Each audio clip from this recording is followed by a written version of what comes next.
Tonight, I'm going to talk about the question of the week. The question of the week is, who are your role models? And I was talking about this earlier today. The term role model to me is like a little bit kiddie, like Boy Scouts, and I'm going to use it because I can't think of a much better term, but I want to think of it like not only who do I model myself after and who do I look up to, but who do I keep in my life and who is like having the right kind of effect on me that I want.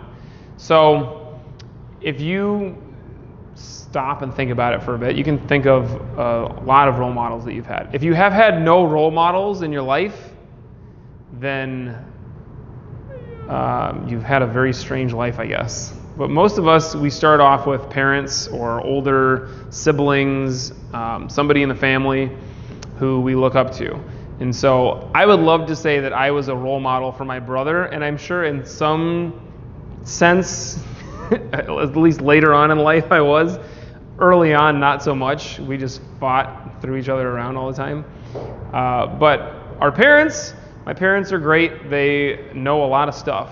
And when I was very young, I totally recognized this. You know, everything that my parents did, I was just so interested by, and I thought, this is amazing. I remember telling my friend once, my dad had taken my brother and I to the driving range to practice golfing. And if you've ever played golf, you know when you hit your first shot off the tee, you put it on the tee, and then you practice, or you hit the other balls just straight off the grass. And so when you go to the driving range, you can take out your driver and you can hit it off of a little plastic or rubber tee, and then you can also just put the ball right on this like AstroTurf and hit it off of that. Or if you're at a fancy driving range, you hit it off of real grass. And I remember my dad was practicing swinging his irons and just hitting the ball off of the AstroTurf, and I was like, oh my God, my dad is so good at golf. He doesn't have to put the ball on the tee. He can just hit it right off the ground. This is incredible. And I told my friends at school, I'm like, hey, my dad is so good at golf, he doesn't use the tee every time. And my friend's like, that's just because he's using the iron. Don't you know anything about golf? And I said, yeah, I know all about golf. And it was stuff like that, like little stuff that now you look back on and you think, well, I know how to do all of that. I'm an adult. I can shave and drive a car and do everything. And to a kid, and this is something that I have to be aware of all the time because I'm constantly around kids who are looking at me like really carefully. To a kid, everything that you do is amazing. So for me, everything that my parents did was amazing. And then I kind of got to be a teenager, and everything that my parents did was crap, and I didn't listen to anything they said. In fact, I did the opposite of what they said. Some of you guys have heard me tell the story of I was a teenager and I was going to ride my bike at a friend's house, and I had just gotten these brand new pants. And this was in the day when corduroy pants were coming back in the first time. Now they're back in like the second or the third time. But they were back in, and they were baggy pants, like a little bit less baggy than the Kung Fu pants. And my dad took one look at me, and he's like, you are going to tear those pants riding your bike. And I'm like, shut up, Dad. And I just start on my bike, and I take 2 pedals, and my pants just get sucked into the bike and just ripped right away. And I flew off the bike. And in that moment, like as I was flying through the air, I said, I should have listened to my dad. I knew. I should have known. And so that was the first time that I realized that actually my parents know stuff. And it might be like this with other role models who we start off with, you know, one kind of a relationship, and then it turns into something else. And then maybe it just like never goes back, or maybe you recognize, oh, wait a minute, yeah, this is why I have this person around me. This person knows some stuff. This person is a force. And I have several people like that in my life. Sifu Brown is the first person who comes to mind when I think of role models who are not my parents. And my teacher, Sifu Brown, is amazing at many things, but martial arts and teaching martial arts, there are very few people on the planet who are even close to as good at teaching martial arts as he is. And it comes down to a lot of different things, but on some level, it's just like the passion that he has and the ability to communicate passionately. And if you guys think that I'm good at this, I'm not. I'm absolutely not even a shadow of what Sifu Brown is yet. Give me 30 years and I'll be as good as he is now, and then he'll be way better than I am. But the ability to actually get across to somebody else what you care deeply about and something that is so important to you. This is something that a lot of people struggle with. You try and you're just like completely lost for words because it all just like lives in here and there's no translation. It doesn't happen to Sifu Brown. He can talk. And it also comes down to the awareness and the sensitivity to like know what somebody else needs, what somebody needs to see, what somebody needs to hear, and to just be there with somebody, to be totally present with somebody. That's something that is, again, so rare, I think, in our society today. And with teachers, a lot of times, I'll even catch myself sometimes being up in front of the class and I'm like really on fire and like, super loud and very charismatic, and then I realize, wait a minute, I'm just basically entertaining myself up here. It's like I'm just saying the things that I think make me sound and look like I know what I'm talking about. And then I have to step back and realize, okay, this is what Meryl needs. This is what she needs to hear right now. This is what Frida needs to see from this technique, and this is what's going to be the most useful for them. And I get that from Sifu Brown. Sifu Brown is also a great example of somebody who I choose to continue to have in my life. And not all of I choose to keep my parents in my life too, by the way, but you cannot always have your role models in your life. So you have role models that might be dead, and maybe you knew them at some point and they died, or maybe they're just, people who you've heard about. I'm sure a lot of you would think of a few great historical figures that you would like to model yourself after, or at least emulate in some way. So somebody that comes to my mind is Gandhi. Not necessarily that I, don't like food and that I want to. I mean, it would be great if I could affect some kind of massive world change like he did. But I love the idea of being the change that you want to see in the world and just absolutely living it. So we'll take this opportunity to just have you guys raise your hands and tell me. Give me an example. And if you're listening at home, you can also just send Catherine an example. But who's a role model, not in your life, somebody who we might have heard of, or somebody who you've thought of, like, I want to be more like this person, and I model myself after them? Neil deGrasse Tyson. Neil deGrasse Tyson. Yeah, he's great. Why? I think he seems very curious, and I'm also curious. So Mm-hmm. as I get to his age, I hope to have that level of... Keep being curious. Yeah, to be curious and have profound thoughts.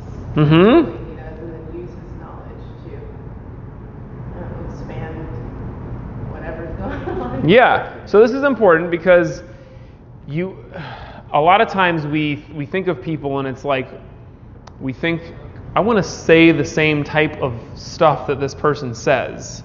Or I even want to do the same thing that this person does. That was me with Sifu Brown. Like I just saw him and I thought, this man is amazing. I'm just going to straight up copy him and do exactly what he does. I'm just going to teach martial arts. And then there are examples of role models where it's like, I don't know if you're going to be, what is he, an astrophysicist? I don't know if you're going to become a scientist or not and like go on talk shows and bring the message of the importance of science to the world, but you can emulate his curiosity. And that's a really important point to take in. Like our the things that make our role models and the people that we look up to are the things that allow them to do the amazing things that they do. It's the qualities that we end up looking at rather than just the actions. What else? Nobody? Neil deGrasse Tyson is the only one? You got somebody? I have Helen Clark. She was the New Zealand Prime Minister for a very long time. Uh-huh. Helen Clark? Helen Clark. Uh-huh. I said somebody who we've all heard of, but go ahead. She was my role model from when I was in high school. She Mhm. actually had a section wrote for her book called Head and Shoulders, which I was given to me as a prize, and the section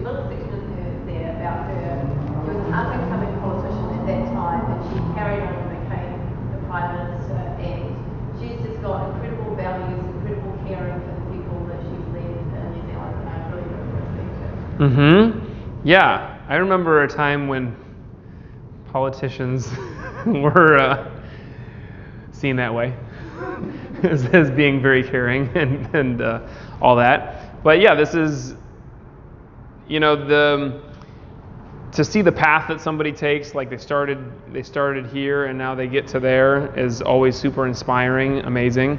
And to think of politics is obviously a very fluid situation in this country, but imagine maybe there's some other field in which you wouldn't really expect somebody to get somewhere by being caring. And like that is really unfortunate, because I feel like that's a really valuable thing, to actually care about what's going on around you with the other people in your life who you affect.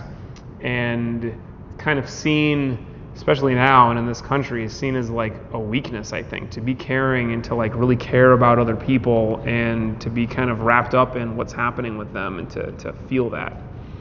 Who else? Well, when I was a kid, I was inspired by a Chinese folk hero. Her name in Chinese is Fa Mulan, which people know her as Mulan. Mulan, Yeah, who saved her family, impersonated herself as a boy so she could take her father's place in the army, and defeated the Huns. So I did not actually know that Mulan was based on a Chinese folk hero, but that makes sense. So she was not a historical figure, or possibly? Sure, she was mythical, or there's some basis in fact there. Sure. Yeah, it wasn't all made up. It was a great movie. But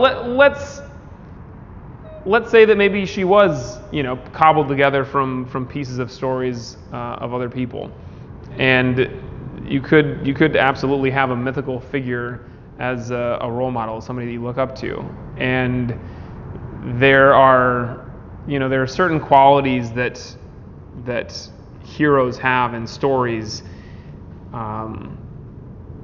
that kind of pervade lots of different societies and religions and all of this, like the same basic things. But there's definitely something to most of the heroes that we have that we can look up to, even if they're made up or if they're cobbled together from different stories of other people. And just because they didn't exist in exactly the form that we see them in a movie or read in a book doesn't mean that there's nothing there to look up at. I think we have a tendency to look at people who are kind of put up on a pedestal and think like, that's got to be a fake, that's got to be some kind of a facade. And sometimes that's probably true.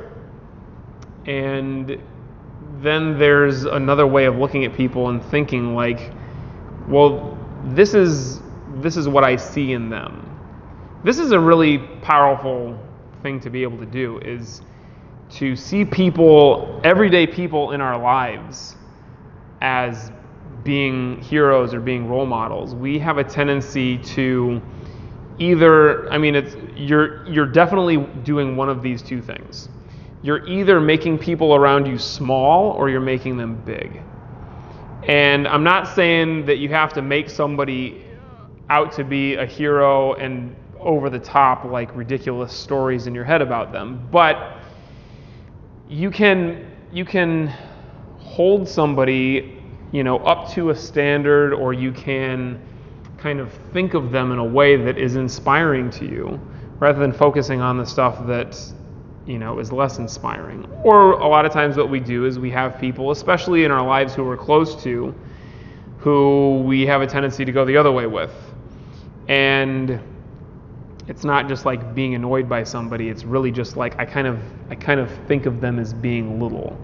And like, they can't handle this, they can't handle that. I wouldn't really trust them with this situation. And I've had that experience in my life.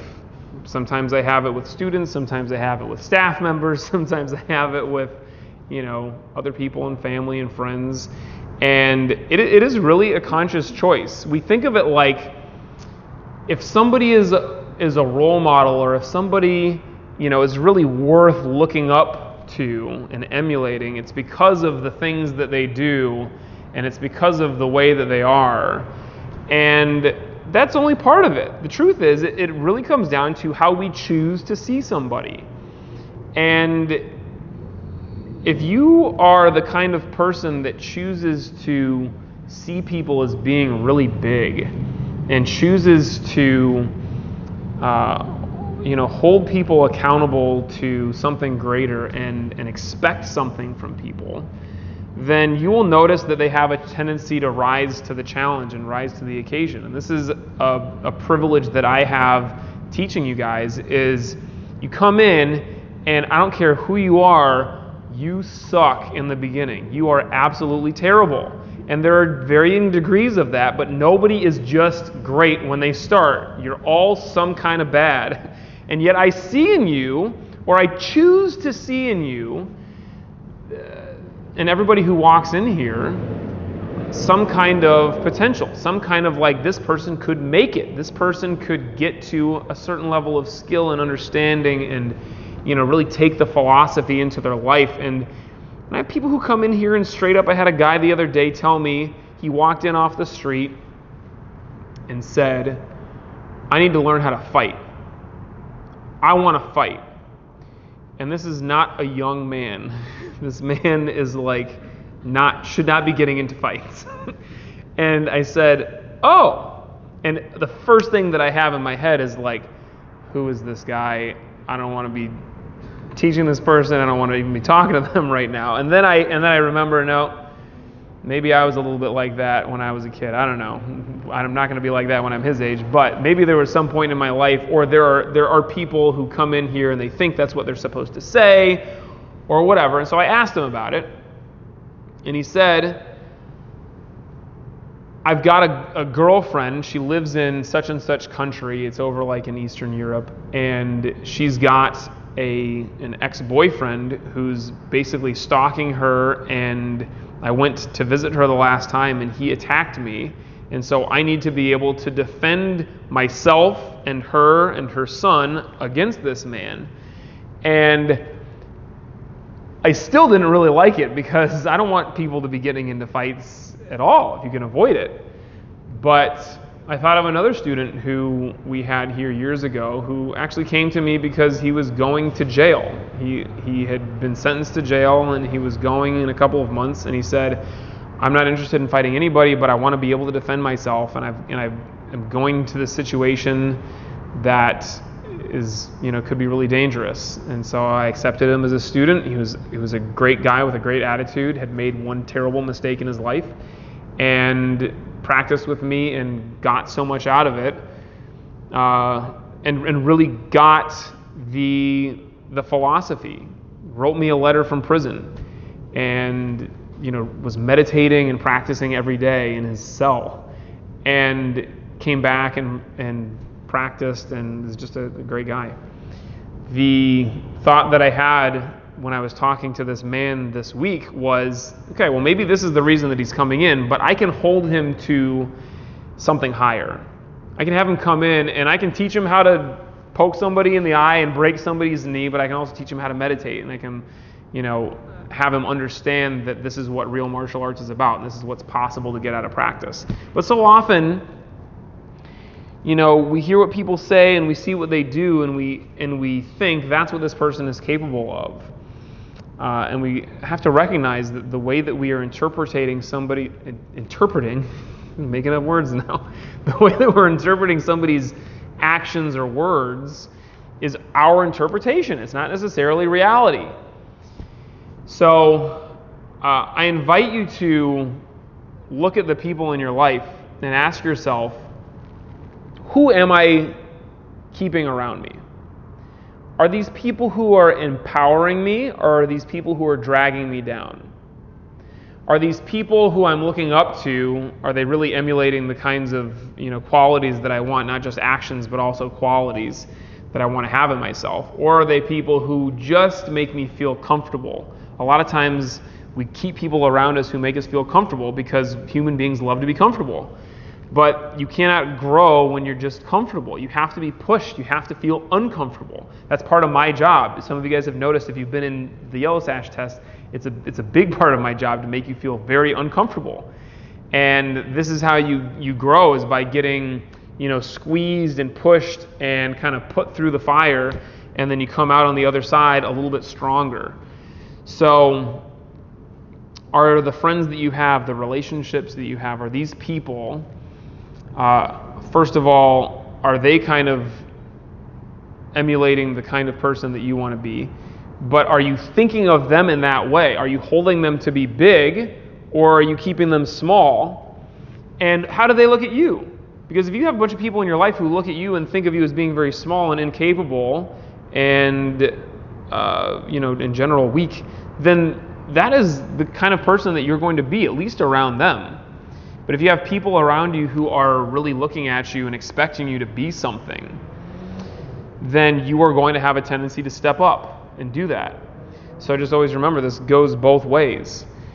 And if you start to look at people as if they are big, and if you start to expect something from people, they're probably going to start to expect the same thing from you. And that's probably enough for some people to think like, well, I don't want to do that. I don't want to think of other people as being something if they're going to expect something from me. But you've got to. It's the only way that you're going to get some places is surrounding yourself with people who expect greatness from you, and you expect greatness from them. I think this is like any movement that has happened that has really created massive change, and any kind of progress that's happened in the world has come from groups of people getting around each other and expecting greatness from each other. It's very difficult for one person to do anything. But then when you have role models, or you have people who you surround yourself with, and you all believe in yourself, and there's just kind of always this like stepping up, then that's when greatness eventually gets arrived at. And it's almost a foregone conclusion. So what does this have to do with meditation? I don't really know. On some level, obviously, every time what we're doing when we're meditating is being aware of the thoughts that we're having. And so when you are looking at somebody, you're going to have a thought about them. And you can recognize that thought immediately and decide, is this the kind of thought, is this the kind of emotion that I want to have with this person, or is it not? And then you can choose to let it go. But also, I'm going to suggest to you that if you want to be a role model, or even just be the kind of person that those great people want to be around, that meditation is going to do a lot for you. The ability to be focused and to live in the moment exactly the way that you want to be, and to really connect with somebody, and to be able to listen to them and get them. This is all what comes with our meditation practice, as well as just being a generally happy and pleasant to be around individual, which I think people appreciate. So we're going to practice doing all of that by just sitting totally still and letting your thoughts go. That's going to transform you into a role model tonight. Sit, come.